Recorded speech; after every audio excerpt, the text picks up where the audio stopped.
සර්වයිවර් series එකේ සීනාට තරඟ දෙකක්ද? තරඟ දෙක පවත්වන්න ඇතුළින් යන සැලැස්ම මොකක්ද? දෙසැම්බර් 13 වෙනිදා සැටර්ඩේ නයිට්ස් මෙයින් ඉවෙන්ට් එකේ සීනාට කරන්න තියෙන අවසන් ස්ටෝරි ලයින් එක මොකක්ද?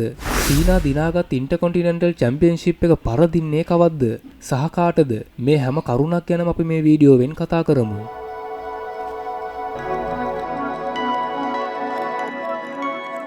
සර්වයිවර් සීරීස් වල ජෝන් සීනා තරඟ දෙකක් ක්‍රීඩා කරයිද? දැන් තියෙන සිටුේෂන් එක අනුව හුඟක් දුරට ජෝන් සීනා සර්වයිවර් සීරීස් වල තරඟ දෙකක් ක්‍රීඩා කරයි. මෙහෙම තරඟ දෙකක් සෙල්ලම් කරන්නට හේතුව මොකක්ද කියලා මං කියන්නම්. සර්වයිවර් සීරීස් වල ඇයි ජෝන් සීනාට තරඟ දෙකක් සෙල්ලම් කරන්න සිදු වෙලා තියෙන්නේ කියලා බැලුවොත් මේ සතියේ පවත්වපු රෝ එපිසෝඩ් එකේදී ජෝන් සීනා ඔහුගේ අන්තිම රෝ බ්‍රෑන්ඩ් එකේ අපියරන්ස් එක සනිටුහන් කරලා තිබුණා. මෙහිදී ඔහුට ඔහුගේ රසිකයන් ස්තුතිය පුද කරලා සිටියා. එවෙලේ සීනා කුමක් හෝ දෙයක් කියන්න උත්සාහ කරද්දී එතෙන්ට බාධාවක් විදිහට ඩොමිනික් මිස්ටීරියෝ එනවා. ඔහු ඇවිල්ලා ජෝන් සීනාගෙන් රීමැච් එකක් ඉල්ලනවා. කොහොමත් අපි දන්නවා ඔහුගේ ටයිටල් එක පහුගිය සතියේ ජෝන් සීනා දිනපු නිසා මේ සතිය අනිවාර්යයෙන්ම ඔහු රීමැච් එකක් සඳහා ඉල්ලන්න එයි කියලා. ඒ වගේම ඔහු සීනාගෙන් රීමැච් එක ඉල්ලනවා. එතකොට සීනා කියපු කාරණාව තමයි ඩොමිනික් ඔයා හිතනවද ඔයා හරි තැනකටද ඇවිල්ලා ඉන්නේ කියලා? මොකද මේක මගේ රෝ එකේ අන්තිම දවස. මේ නිසා මම අද වගේ දවසක ඔයා එක සටන් කරලා ඔයාට පරාද වෙයි කියලා ඔයා හිතනවද? මේ කතාව අහපු සැනින්ම ඩොමිනික් කියපු දේ තමයි ඔයාගේ පැත්තේ WWE මැනේජ්මන්ට් එක සිටිනවා. WWE රසිකයෝත් ඔයාත් එක්ක ඉන්නවා. ඒ නිසායි ඔයාට ගිය සතියේ ඔයාගේ හෝම් ටවුන් එකේ මාව පරාද කරන්න පුළුවන් උනේ. ඒ නිසා මට අද රීමැච් එක එපා. ඔයා කරපු විදිහටම මගේ හෝම් ටවුන් එක සෑන් ඩියෝගෝ කැලිෆෝනියා වල රීමැච් එක තබමු. මේ පාර සර්වයිවර් සීරීස් එක පවත්වන්නේ මගේ හෝම් ටවුන් එකේ. ඒ නිසා ඔයාට පුළුවන්ද මගේ හෝම් ටවුන් එකේ මාත් එක්ක සටන් කරන්න? සීනා රිප්ලයි එක දෙනවා හරි ඔයාගේ කැමැත්තටම ඔයාගේ හෝම් ටවුන් එකේ සෑන් ඩියෝගෝ කැලිෆෝනියා වලම අපේ රීමැච් එක තියමු කියලා ජෝන් සීනා සර්වයිවර් සීරීස් වල ඔහු සහ ඩොමිනික් මිස්ටීරියෝ අතර ඉන්ටර්කොන්ටිනෙන්ටල් චැම්පියන්ෂිප් ටයිටල් එක සඳහා රීමැච් එක ඔෆිෂියලි රසිකයන් ඉදිරියේ කන්ෆර්ම් කරලා තිබුණා. ජාන් සීනා ඉන්ටර්කොන්ටිනෙන්ටල් චැම්පියන්ෂිප් එක දිනපු එක තමයි මේ හැම දෙයකටම හේතුව වෙලා තියෙන්නේ. හැබැයි මේ ඉන්ටර්කොන්ටිනෙන්ටල් චැම්පියන්ෂිප් තරගය මීට ඉස්සර තබන්නට තිබුණා. ඒ කියන්නේ සීනාට තව එපිසෝඩ් 5ක් වගේ තියෙද්දි හරි තබන්න තිබුණා. හැබැයි එහෙම කරන්නේ නැතිව ජාන් සීනාගේ ෆෙයාවෙල් ඩු එක අවසානයේදී දිනපු නිසා තමයි දැන් තරඟ ප්ලෑන් කරන්නට අපහසු වෙලා තියෙන්නේ. මෙහෙම වුණු නිසා තමයි සර්වයිවර් සීරීස් වල ඩොමිනික් සමග රීමැච් එකක් තබන්නටත් සිදු වෙලා තියෙන්නේ. දැන් මේ තරගය නිසා සීනාට වෝ ගේම්ස් එක ක්‍රීඩා කරන්න බැරි වෙන්නත් පුළුවන්. මෙහෙම වුණු නිසා දැන් සීනා ඔහු ෆේස් කරන අන්තිම ප්‍රීමියම් ලයිව් ඉවෙන්ට් එක වන සර්වයිවර් සීරීස් එකේ පවත්වන වෝ ගේම්ස් වැනි වැදගත් තරගයකට ක්‍රීඩා කරන්න පුළුවන් වෙයිද නැද්ද කියලා ප්‍රශ්නාර්ථයක් ඇති වෙලා තියෙනවා. හැබැයි වෝ ගේම්ස් රසිකයන් අතර ප්‍රචලිත නිසා ජාන් සීනා අනිවාර්යයෙන්ම සෙල්ලම් කරයි. හැබැයි ඒ නිසා දැන් සීනට සර්වයිවර් සීරීස් එකේ තරඟ දෙකකට සෙල්ලම් කරන්න සිදු වෙලා තියෙනවා. නිකම් හරි ජෝන් සීනාට රීමැච් එකක් තිබුණේ නැත්නම් මෙහෙම වෙන්නේ නැහැ. නමුත් දැන් සිටුේෂන් එකට අනුව 1 event 2 matches වගේ දෙයක් වෙලා තියෙනවා. සර්වයිවර් සීරීස් වල ජෝන් සීනා ක්‍රීඩා කරන පළමු තරඟය ජාන් සීනා සහ ඩොමිනික් මිස්ටීරියෝ අතර ඉන්ටර්කොන්ටිනෙන්ටල් චැම්පියන්ෂිප් ටයිටල් එක සඳහා තරඟය. මේ තරඟයේ පහුගියදා පැවති රෝ එපිසෝඩ් එකේදී ඔෆිෂියලි ජාන් සීනා කන්ෆර්ම් කරලා තිබුණා. මේ තරඟයේදී අනිවාර්යයෙන්ම ජාන් සීනා ඩොමිනික් මිස්ටීරියෝව පරාද කරයි. මොකද ජාන් සීනා මේ ඉන්ටර්කොන්ටිනෙන්ටල් චැම්පියන්ෂිප් ටයිටල් එක දිනන්න හේතු දෙකක් තිබෙනවා. පළමු හේතුව තමයි ජාන් සීනා ඔහුගේ අවසාන තරඟය දෙසැම්බර් 13 වෙනිදා සැටර්ඩේ නයිට්ස් මෙයින් ඉවෙන්ට් වල පවත්වන්නට සැලසුම් කරලා තියෙනවා. මේ තරඟයේදී සීනා ටයිටල් එකක් නැතුව නිකන් අවතීර්ණය වෙනවට වඩා ටයිටල් එකක් අතේ තියාගෙන හොඳ සෙලිබ්‍රේෂන් එකකුත් එක්ක රසිකයන්ට චියර් කරගෙන චැම්ප් කෙනෙක් හැටියට ඔහුගේ අවසාන තරඟයට ඔහු ආවනම් ඒක බලන්න ලස්සනට තියෙයි. ඒක සීනාටත් ලොකු ගෞරවයක්. සහ සීනාගේ අන්තිම තරඟය සාමාන්‍ය තරඟයකට වඩා ටයිටල් තරඟයක් වුණා නම් ඒක සුවිශේෂී කැරි එන්ඩින් එකක් වෙයි. දෙවෙනි හේතුව තමයි සීනා මේ දක්වා ඔහුගේ මල්ලෝපොර දිවියේ ඇචීව් කරගන්න බැරුව හිටපු පාර්ට් එක තමයි මේ ඉන්ටර්කොන්ටිනෙන්ටල් චැම්පියන්ෂිප් ටයිටල් එක. මේ නිසා WWE ආයතනය විසින් ජාන් සීනාට ඒ ඇචීව්මන්ට් එකත් කරගන්න පුළුවන් විදිහට ස්ටෝරි ලයින් එක හදලා තිබුණා. මොකද ජාන් සීනා WWE වල සිටින සාමාන්‍ය ක්‍රීඩකයෙක් නෙවෙයි. ඔහු නිසා WWE ආයතනයේ රසික කාන්තුවක් ඈත අතීතයේ සිට මද දක්වා ගලාගෙන එනවා. ආයතනයේ නමට පිටුපසින් ඉස්සරහින්ම තියෙන නමක් නම් ඒ ජාන් සීනා තමයි. ජාන් සීනා කියද්දී හැමෝම දන්නවා ඔහු WWE වල ක්‍රීඩා කරන මල්ලවපුර සුපිරි තරුවක් කියලා. ඒ වගේම WWE කියද්දී ජාන් සීනාගේ නම නොදන්න රසිකයන් නැති තරම්. මේ තරමට ජාන් සීනා සහ WWE අතර ලොකු මිත්‍රත්වයක් තියෙනවා. මේ වගේ WWE ආයතනයේ සිටින ලෙජන්ඩ් කෙනෙක් තමයි ජාන් සීනා කියන්නේ. මේ නිසා රිටයර්මන්ට් වෙන්න ඉන්න ජාන් සීනාගේ අන්තිම ආශාව ඉෂ්ට කරන්න WWE පහුගිය සතියේ කටයුතු කළා. මේ හේතුන් නිසා සර්වයිවර් සීරීස් වල සීනා සහ ඩොමිනික් අතර පවත්වන රීමැච් එකේ අනිවාර්යයෙන්ම ජාන් සීනා ටයිටල් එක රිටර්න් කරගන්නවා. ගිය අවුරුද්දට සාපේක්ෂව මේ අවුරුද්දේ පවත්වන සර්වයිවර් සීරීස් එකේ වෙනස්කම් කිහිපයක්ම සිදු වෙලා තියෙනවා. පහුගිය අවුරුදු වල සර්වයිවර් සීරීස් වෝ ගේම්ස් වල බ්ලඩ්ලයින් නමින් ටීම් එකක් නියෝජනය කරලා තිබුණා. නමුත් දැන් ඒ බ්ලඩ්ලයින් කණ්ඩායම ටීම් CM Punk යනුවෙන් වෙනස් වෙලා තියෙනවා. පහුගිය සතිය වෙනතුරු CM Punk කණ්ඩායමේ Punk, Cody Rhodes, Jey Uso සහ Jimmy Uso හිටියා. නමුත් ගිය සතියේ රෝ එපිසෝඩ් එකේදී රසිකයන් බලාපොරොත්තුෙන් හිටපු OTC Roman Reigns CM Punk කණ්ඩායම සමග සම්බන්ධ වුණා. හුඟ දවසකට පස්සේ රිටර්න් වුණු රෝමන් රෙයින්ස් දැවැන්ත සුපර්මෑන් පංච් එකක් බ්‍රොක් ලෙස්නර්ට එල්ල කරලා රෝමන්ගේ වෝ ගේම්ස් පාටිසිපේෂන් එක කන්ෆර්ම් කරලා තිබුණා.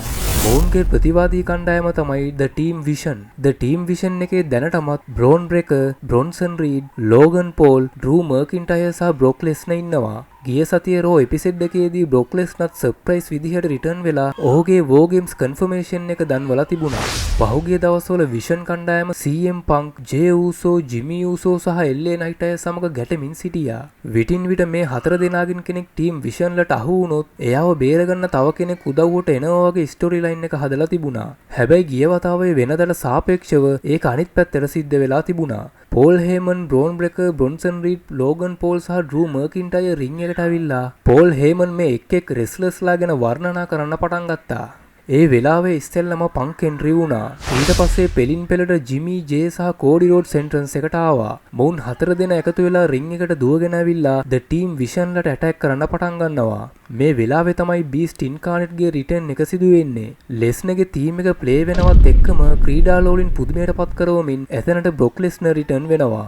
ඔහු ඇවිල්ලා CM Punk කණ්ඩායමට ඇටැක් කරලා රින් එකෙන් එළියට විසි කරනවා. රින් එක බ්‍රොක් ලෙස්නර් මගින් ක්ලීන් වෙලා ඔහු විතරක් රින් එකේ හිටපු අවස්ථාවේ බ්‍රොක් ලෙස්නර් සහ රසිකයන් හැමෝම පුදුමයට පත් කරවමින් රෝමන් රෙයින්ස් රිටර්න් වෙනවා. රෝමන්ගේ රිටර්න් එක බ්‍රොක් ලෙස්නර්වත් අපේක්ෂා කළේ නැහැ. ඒ අවස්ථාවේ ලෙස්නර් පවා ෂොක් වුණා. රෝමන් රින් එකට ආවට පස්සේ රෝමන්ගෙන් බලවත් සුපර්මෑන් පංච් එකක් බ්‍රොක් ලෙස්නර්ට එල්ල කරනවා. එම පහරත් එක්කම බ්‍රොක් ලෙස්නර් පහළ වැටිලා රින් එකෙන් එළියට යනවා. මේ සර්වයිවර් සීරීස් ෆේස් ඔෆ් එක තවත් උණුසුම් කරන්න පොලිසියෙන් පවා ඇවිල්ලා මොවුන්ගේ රණ්ඩුව බේරනවා වගේ පෙන්වලා තිබුණා.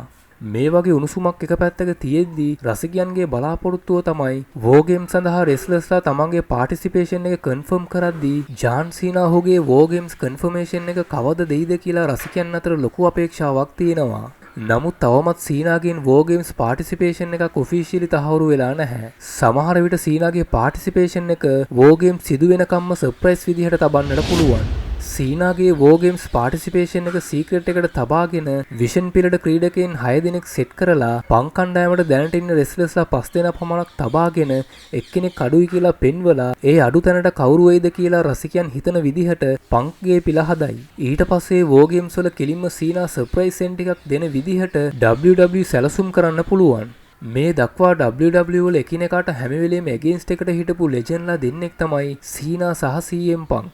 මේ විදිහට සීනා ටීම් පංක් සමග බැඳුනොත් මොවුන් දෙන්න එකට අත්වැල් බැඳගෙන තරඟයකට සූදානම් වෙන එක බලන්න හොඳ ඉමෝෂනල් ෆීල් එකක් ගෙන දෙන ස්පෙෂල් මොමන්ට් එකක් විදිහට බලා ගන්න තියෙයි. සීනාගේ WWE ගමන අවසන් වෙමින් තියෙද්දී දැන් ඔහුට ලබා දෙන හැම තරඟයක්ම රසිකයන් අතර හොඳ ආශ්වාදයක් ඇතිවෙන විදිහට සහ හැඟීම්බර වන විදිහට WWE ස්ටෝරි ලයින් එක නිර්මාණය කරමින් සිටිනවා. මේ නිසා මේ වගේ අවස්ථාවක සීනාගේ වෝ ගේම්ස් එකේ පාටිසිපේෂන් එකත් වෙන කිසිම රෙස්ලර් කෙනෙකුගේ රිප්ලේස්මන්ට් එකකට සමාන නොවන විදිහට අසමසම පවර් හවුස් එකක් ටීම් පංක් සමග ජොයින් වෙන විදිහට පෙන්වනවා වගේ ස්ටෝරි ලයින් එක හදන්න ඉඩ තියෙනවා. තව ස්පෙෂල් සිද්ධියක් තමයි The Last Time is Tournament එකේ ෆයිනල් තරඟයක් තියෙන්නේ මේ Survivor Series එකේම තමයි. මේ නිසා Survivor Series අවසානයේදී සීනාගේ අන්තිම ප්‍රතිවාදියාත් තීරණය වෙයි. තවත් සර්ප්‍රයිස් දෙයක් තමයි සීනාගේ අවසන් ප්‍රතිවාදියා තෝරගන්න ටෝර්නමන්ට් එකට ගුන්තර් රිටර්න් වෙලා ඉන්නවා. ඔහුට පහුගිය දවස්වල සිදු වෙලා තිබුණු ඉන්ජරි එක සුව වෙලා තමයි ඔහු ඇවිල්ලා ඉන්නේ. ඔහුගේ රිකවරි එක 100%ක්ම හොඳයි කියලා නම් කිසිම අප්ඩේට් එකක් නැහැ. මේ පාර ගුන්තරගේ රිටර්න් එක නම් සාමාන්‍ය රිටර්න් එකක් නෙමෙයි. නැවත ටයිටල් එක දිනන රිටර්න් එකක් විදිහට තමයි මට නම් පේන්නේ. ගුන්තරගේ ෆස්ට් රවුන්ඩ් මැච් එකේ ප්‍රතිවාදියා වුණේ ජෙවොන් එවන්ස්. ජෙවොන් එවන්ස් කවුද කියලා බැලුවොත් ඔහු NXT මල්ලව පොරතරුවක්. මේ දෙන්න අතර තරගය 17 වනදා පවත්වපු රෝ එපිසෝඩ් එකේදී පවත්වලා තිබුණා. මේ තරගයේදී ගුන්තර් ඉතා පහසුවෙන් දිනලා තිබුණා. දැන් ගුන්තර තියෙන්නේ සෙකන්ඩ් රවුන්ඩ් තරඟ වටය සඳහා තරඟ වදින්න. දෙවන වටයේදී ගුන්තරගේ ප්‍රතිවාදියා කවුද කියලා තවම තීරණය වෙලා නැහැ. මම ඒ ගැනත් ඉදිරියේදී වීඩියෝ එකක් ගේන්නම්. නිකම් හරි ගුන්තරට ටෝර්නමන්ට් එක දිනන්නට බැරි වුණොත් සීනා සමග සටන් කරන්න අවස්ථාවක් නැති වෙලා යනවා. නිකම් හරි මෙහෙම වුණොත් මම මීට කලින් දැම්ම වීඩියෝ එකේ සඳහන් කරලා තිබුණා වගේ ඩ්‍රූ මර්කින්ටයර්, LA නයිට්, බ්‍රොන්සන් රීඩ්, කාමෙලෝ හේස් හෝ ෆින් බෑලර් යන අයගෙන් කෙනෙක් සීනාගේ අන්තිම ප්‍රතිවාදියා වෙන්න පුළුවන්. මේ නිසා අපි බලමු දැනට ලාස්ට් ටයිම් ඉස් ටෝර්නමන්ට් එකේ මූලික වටේ තරඟ පමණක් අවසන් වෙලා තියෙන අවස්ථාවේ තව ඉස්සරහට මොන වගේ චේන්ජස් සිදු වෙයිද කියලා. තවත් ස්පෙෂල් රෙකෝඩ් එකක් ජාන් සීනා තබන්නට සමත් වුණා. WWE වල ග්‍රෑන්ඩ් ස්ලෑම් චැම්පියන් කියලා වාර්තාවක් තියෙනවා. මේ වාර්තාව සපුරන්නට නම් රෙස්ලර් කෙනෙක් WWE වල තියෙන හැම ටයිටල් එකක්ම දිනන්නට ඕන. WWE වල කාලෙන් කාලෙට ඔවුන්ගේ ටයිටල්ස් වෙනස් කරනවා. හැබැයි රෙස්ලර් කෙනෙක් ඔහු ක්‍රීඩා කරන කාලේ WWE වල තියෙන හැම ටයිටල්ස් එකක්ම දිනලා තිබුණා නම් ඔහු ග්‍රෑන්ඩ් ස්ලෑම් චැම්පියන් බවට පත් වෙනවා. මේ දක්වා ජාන් සීනාට දිනන්න බැරි වෙලා තිබුණු එකම ටයිටල් එක තමයි මේ ඉන්ටර්කන්ටිනෙන්ටල් චැම්පියන්ෂිප් ටයිටල් එක. ජාන් සීනා මේ ටයිටල් එකක් ජයග්‍රහණය කිරීමත් සමගම WWE වල තිබෙන හැම ටයිටල්ස් එකක්ම ජයග්‍රහණය කරපු රෙස්ලර් කෙනෙකු බවට පත් වුණා. මේ නිසා ග්‍රෑන්ඩ් ස්ලෑම් චැම්පියන් වාර්තාවක් තබන්නට ජාන් සීනා සමත් වුණා. ජාන් සීනා ග්‍රෑන්ඩ් ස්ලෑම් චැම්පියන් බවට පත් වුණු එක WWE වල ඔහුට කරන ට්‍රිබියුට් එකක් විදිහටයි මම නම් දකින්නේ. මොකද සීනා WWE වල නැවත ටයිටල් එකක් දිනාවි කියලා නම් කවුරුත් හිතුවේ නැහැ. මේක හැමෝටම ලොකු සර්ප්‍රයිස් එකක් වෙලා තිබුණා. මොකද සීනාගේ WWE කැරියර් එකේ ඔහුට ඇචීව් කරගන්න බැරි වුණු පාර්ට් එක නම් මේක තමයි. නමුත් කොහොම හරි පහුගියදා සීනා ඉන්ටර්කන්ටිනෙන්ටල් චැම්පියන්ෂිප් ටයිටල් එක ඩොමිනික්ගෙන් දිනාගත්තා. හුඟක් අය හිතුවේ සීනාගේ අන්තිම ප්‍රතිවාදියා ඩොමිනික් වෙන්න පුළුවන් කියලා. එහෙම වුණා නම් සීනාට ඔහුගෙන් ටයිටල් එක නම් දිනන්න ලැබෙන්නේ නැහැ. මෙහෙම සිටුේෂන් එකක කවුරුවත්ම හිතුවේ නැහැ සීනාට සඩන්ලි ඩොමිනික් සමග තරගයක් දීලා just like that වගේ ටයිටල් එක දිනාවි කියලා. ඉතින් යහළුනේ ජාන් සීනාට ඉතිරි වෙලා තියෙන අපීරන්ස් වල තව මොන වගේ දේවල් ඔහුගේ ස්ටෝරි ලයින් එකට ඇඩ් කළොත්ද හොඳ කියලා ඔයාලගේ අදහස් කමෙන්ට් කරන්න. එහෙනම් අපි තවත් හොඳ අප්ඩේට් එකකින් හමු වෙමු. ඔබ සැමට සුබ දවසක්.